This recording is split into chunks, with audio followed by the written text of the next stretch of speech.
ఇంట్లో నుంచి బయటికి పంపించే ప్లాన్ చేయాలి.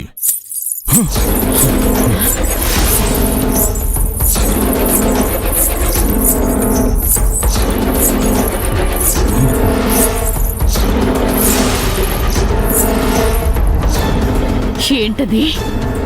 హెచ్చరిక.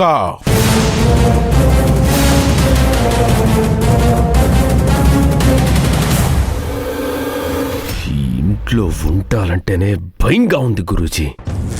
ఆ శక్తిని బయటికి పంపించాలి. ఎలా గురూజీ?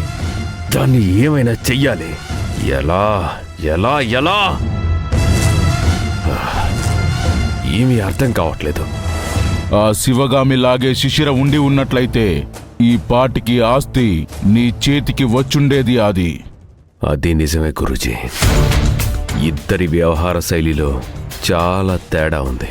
ఇంతకీ శిశిర చెప్పినట్లు జాయింట్ అకౌంట్ ఓపెన్ చేయించారా? ఆ ప్రాసెస్ అయిపోయింది. కానీ శిశిర నా బాస్ అనే విషయమే నేను డైజెస్ట్ చేసుకోలేకపోతున్నాను గురూజీ. ఓపిక పట్టు ఓపిక పట్టు. సంయమనంతో వేచియుండు. పిల్లలు పుడితే అప్పుడు శిశిర నీ కంట్రోల్లోకి వస్తుంది. ఎంత పొగరుగా ఉన్నా స్త్రీకి పిల్లలు పుట్టాక ప్రపంచమే మారిపోతుంది. శిశిర ప్రపంచం కూడా మారిపోతుంది. మనస్తత్వము మారిపోతుంది, ఆలోచన విధానము మారిపోతుంది. పిల్లలు పుట్టే వరకు వేచి చూడాలి. అప్పటి వరకు శిశిరాకి మన మీద ఉన్న నమ్మకం సడలకూడదు. మనం కంగారు పడకుండా ఎంతో ఓపిగ్గా ఉండాలి. ఎప్పటికైనా ఆస్తి మనదే. కంగారు పడకు. పిల్లలు పుడితే శిశిర అంత త్వరగా ఆఫీస్కు రాలేదు. అప్పుడు వ్యవహారాలు నువ్వొక్కడివే చూసుకోవాల్సి ఉంటుంది. అప్పుడు నీకు ఏం కావాలన్నా నువ్వు చేసుకోవచ్చు. అన్నీ నీ దారిలోకి తెచ్చుకోవచ్చు. అవును గురూజీ, మీరు చెప్పింది కూడా కరెక్టే అనిపిస్తుంది. ఇంకా ఎక్కువ డిస్కషన్ అనవసరం. వెళ్ళి పడుకో.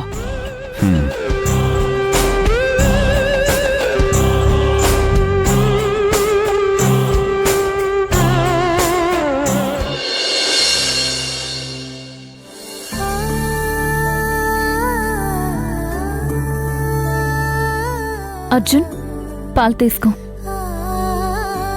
నువ్వు తాగావా? తాగాను.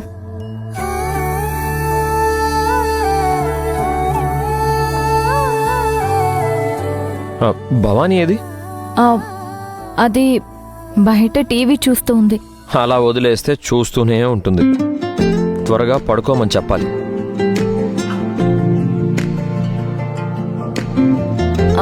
అర్జున్, నాకు చిన్న చిన్న డౌట్స్ ఉన్నాయి, అడగొచ్చా?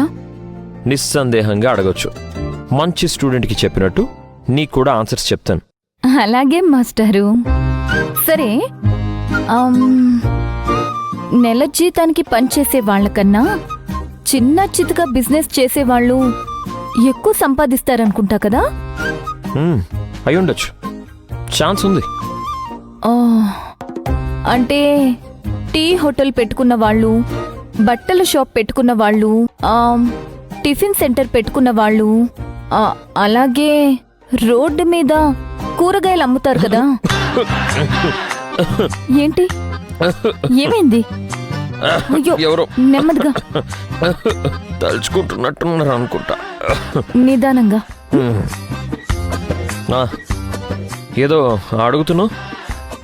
అదే, రోడ్డు మీదలా కూరగాయలు అమ్మే వాళ్ళకి లాభాలు బాగానే ఉంటాయి కదా అని అడుగుతున్నాను.